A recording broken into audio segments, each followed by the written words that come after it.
Hi Ma, happy birthday. Sana masaya ka ngayong araw na ito. And pasensya na kung hindi ako makakauwi dyan ngayon. Gusto ko man sana na makapunta sa birthday mo. Alam ko kasi na special to and minsan lang to mangyari sa buhay mo. So, pasensya ka na kung hindi ako makakauwi ngayon. Pero sinubukan ko talaga mag-book ng ticket. Maniwala ka sa hindi. Kahit ah, January pa lang talaga nag-book na ako ng ticket para sa birthday mo. Pero alam mo naman yung sitwasyon dito ngayon sa UAE dahil sa gera.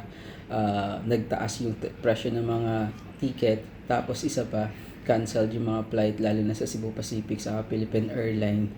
So, kaya malabo talaga akong makauwi. Pero maniwala kasi hindi. Gusto ko talagang umuwi para makasama ka sa birthday mo para makompleta tayo sa family pictures. Wala pa talaga tayong complete family pictures. So, wish ko lang sana